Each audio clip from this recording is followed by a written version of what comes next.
ಈ ವರ್ಷದ ಮಹಾಶಿವರಾತ್ರಿ ಯಾವಾಗ? ಆಚರಣೆ ಹೇಗಿರಬೇಕು? ಇಲ್ಲಿದೆ ಮಾಹಿತಿ. ಹಿಂದೂ ಧರ್ಮದಲ್ಲಿ ಬರುವ ಪ್ರಮುಖ ಹಬ್ಬಗಳಲ್ಲಿ ಮಹಾಶಿವರಾತ್ರಿ ಕೂಡ ಒಂದು. ಈ ವರ್ಷ ಮಹಾಶಿವರಾತ್ರಿ ಯಾವ ದಿನ ಬಂದಿದೆ? ಶಿವನ ಕೃಪೆಗೆ ಪಾತ್ರರಾಗಲು ಭಕ್ತರು ಯಾವೆಲ್ಲ ರೀತಿಯಲ್ಲಿ ಈಶ್ವರನನ್ನು ಆರಾಧಿಸಬೇಕು? ಶಿವರಾತ್ರಿಯಂದು ಜಾಗರಣೆ ಮಾಡುವುದರ ಹಿಂದಿನ ಮಹತ್ವವೇನು ಎಂಬ ವಿಚಾರಗಳ ಬಗ್ಗೆ ಮಾಹಿತಿ ಪಡೆಯಬೇಕು. ಮಹೇಶ್ವರ, ಪರಮೇಶ್ವರ, ಭೋಲಾಶಂಕರ, ನೀಲಕಂಠ ಶಿವನಿಗೆ ಇರುವ ಹೆಸರುಗಳು ಒಂದೆರಡಲ್ಲ. ಹೇಳುತ್ತಾ ಹೋದರೆ ಪಟ್ಟಿ ಬೆಳೆಯುತ್ತಲೇ ಹೋಗುತ್ತದೆ. ಯಾವ ಹೆಸರಿನಿಂದ ಭಕ್ತ ಕರೆದರೂ ಕಷ್ಟದಲ್ಲಿ ನೆನಪಿಸಿಕೊಂಡವರ ಇಷ್ಟಾರ್ಥಗಳನ್ನು ನೆರವೇರಿಸುವ ಪರಮಾತ್ಮ ಶಿವನಿಗೆ ಪ್ರತಿ ವರ್ಷ ಶಿವರಾತ್ರಿ ಹಬ್ಬದಂದು ವಿಶೇಷ ಪೂಜೆಗಳನ್ನು ಸಲ್ಲಿಸಲಾಗುತ್ತದೆ. ಕಾರ್ತಿಕ ಮಾಸವು ಶಿವನಿಗೆ ಅತ್ಯಂತ ಪ್ರಿಯವಾದ ಮಾಸವಾಗಿದೆ. ಈ ವರ್ಷ ಮಹಾಶಿವರಾತ್ರಿ ಯಾವಾಗ? ಮಾಘ ಬಹುಳ ಚತುರ್ದಶಿಯ ದಿನದಂದು ಶಿವರಾತ್ರಿ ಬಂದರೆ ಅದು ವಿಶೇಷ ಎಂದು ಹೇಳಲಾಗುತ್ತದೆ. ಈ ವರ್ಷದ ಶಿವರಾತ್ರಿಯು ಶುಕ್ರವಾರ ಮಾರ್ಚ್ 8ರಂದು ಬಂದಿದೆ. ಮಾರ್ಚ್ 8 ರಾತ್ರಿ 8:13 ತ್ರಯೋದಶಿ ಇರಲಿದೆ. ಅಂದಿನಿಂದ ಚತುರ್ದಶಿ ಆರಂಭಗೊಳ್ಳಲಿದೆ. ಚತುರ್ದಶಿ ತಿಥಿಯು ಮಾರ್ಚ್ 9 ಸಂಜೆ 6:17 ಕೊನೆಗೊಳ್ಳುತ್ತದೆ. ಶಿವರಾತ್ರಿಯ ಮಹತ್ವ.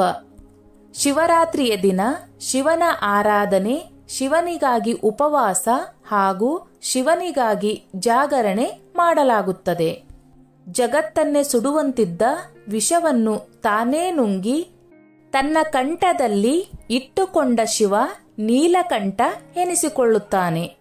ಶಿವನ ಕೃಪೆಗೆ ಪಾತ್ರರಾಗುವ ಸಲುವಾಗಿ ಭಕ್ತರು ಶಿವರಾತ್ರಿಯ ದಿನದಂದು ಭಜನೆ ಹಾಗೂ ಜಾಗರಣೆಯಲ್ಲಿ ಭಾಗಿಯಾಗುತ್ತಾರೆ. ಶಿವನೆಂದರೆ ಮಂಗಳಕರ. ಕೈಲಾಸವಾಸಿ ಶಿವನು ಲಿಂಗದ ರೂಪದಲ್ಲಿ ಕಾಣಿಸಿಕೊಂಡ ದಿನವನ್ನು ಮಹಾಶಿವರಾತ್ರಿ ಎಂದು ಆಚರಿಸಲಾಗುತ್ತದೆ. ಇನ್ನೊಂದು ಅರ್ಥದ ಪ್ರಕಾರ ಶಿವನು ಅರ್ಧನಾರೀಶ್ವರನಾದ ದಿನವು ಮಹಾಶಿವರಾತ್ರಿ ಎಂದು ಹೇಳಲಾಗುತ್ತದೆ. ಪಾರ್ವತಿ ಪ್ರಕೃತಿಯ ಸಂಕೇತವಾಗಿದ್ದಾಳೆ. ಹೀಗಾಗಿ ಪುರುಷ ಹಾಗೂ ಪ್ರಕೃತಿಯ ಸಂಯೋಗವನ್ನು ಶಿವರಾತ್ರಿ ಎಂದು ಹೇಳಲಾಗುತ್ತದೆ. ಶಿವನನ್ನು ಆರಾಧಿಸುವುದು ಹೇಗೆ?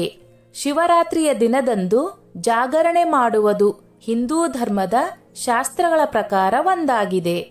ಈ ದಿನದಂದು ಮಾಂಸಾಹಾರ ಸೇವನೆ ನಿಷಿದ್ಧವಾಗಿದೆ. ಈ ದಿನ ಪ್ರತಿಯೊಬ್ಬರೂ ತಮ್ಮ ಮನಸ್ಸನ್ನು ಕೇವಲ ಶಿವನ ಕಡೆಗೆ ಮಾತ್ರ ಕೇಂದ್ರೀಕರಿಸಬೇಕು ಹಾಗೂ ಶಿವನ ಪ್ರಾರ್ಥನೆಯೊಂದರಲ್ಲೇ ಮುಳುಗಿರಬೇಕು. ಶಿವನ ನಾಮಸ್ಮರಣೆ ಮಾಡುವಾಗ ಆತನ ಕೃಪೆಗೆ ಪಾತ್ರರಾಗುವ ಕೆಲಸವನ್ನು ಭಕ್ತರು ಮಾಡಬೇಕು. ಶಿವರಾತ್ರಿಯ ದಿನದಂದು ಶಿವಭಕ್ತರು ಸೂರ್ಯೋದಯಕ್ಕೂ ಮುನ್ನವೇ ಎದ್ದು ಸ್ನಾನ ಮಾಡಬೇಕು. ಮನೆಯಲ್ಲಿ ಶಿವನಿಗೆ ಪೂಜೆ ಸಲ್ಲಿಸಬೇಕು. ಶಿವನಿಗೆ ಬಿಲ್ವ ಪತ್ರೆಯನ್ನು ಅರ್ಪಿಸುವುದು ಶ್ರೇಷ್ಠ ಎಂದು ಪರಿಗಣಿಸಲಾಗುತ್ತದೆ.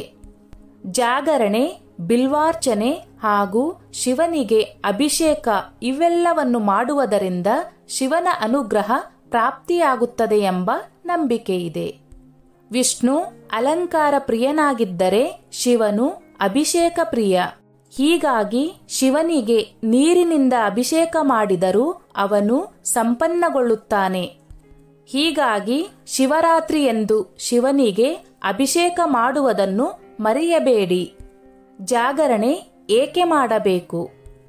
ಶಿವರಾತ್ರಿಯ ದಿನದಂದು ಜಾಗರಣೆ ಮಾಡಿದರೆ ಸಕಲ ಸಂಪತ್ತು ಪ್ರಾಪ್ತಿಯಾಗುತ್ತದೆ ಎಂಬುದು ಸನಾತನ ಧರ್ಮದಲ್ಲಿರುವ ನಂಬಿಕೆ. ಓಂ ನಮಃ ಶಿವಾಯ ಎಂದು ಜಪಿಸುತ್ತಲೇ ಇರಬೇಕು. ಶಿವರಾತ್ರಿಯ ಮಾರನೇ ದಿನ ಶಿವನ ದೇವಾಲಯಕ್ಕೆ ಭೇಟಿ ನೀಡಿ ಪ್ರಸಾದವನ್ನು ಸ್ವೀಕರಿಸಬೇಕು. ಶಿವರಾತ್ರಿಯ ಆ ದಿನದಂದು ಉಪವಾಸ ಹಾಗೂ ಆಚರಣೆ ಮಾಡುವವರು ಮಾರನೇ ದಿನ ರಾತ್ರಿವರೆಗೆ ಮಲಗುವಂತಿಲ್ಲ. ಆಗ ಮಾತ್ರ ಶಿವನ ಪೂರ್ಣ ಅನುಗ್ರಹ ಸಿಗಲು ಸಾಧ್ಯ ಎಂಬ ನಂಬಿಕೆಯಿದೆ. ಸ್ನೇಹಿತರೆ, ಈ ನನ್ನ ಮಾಹಿತಿ ನಿಮಗೆ ಇಷ್ಟವಾಗಿದ್ದಲ್ಲಿ ದಯವಿಟ್ಟು ಶೇರ್ ಮಾಡಿ, ಲೈಕ್ ಮಾಡಿ ಮತ್ತು ಸಬ್ಸ್ಕ್ರೈಬ್ ಮಾಡಿ.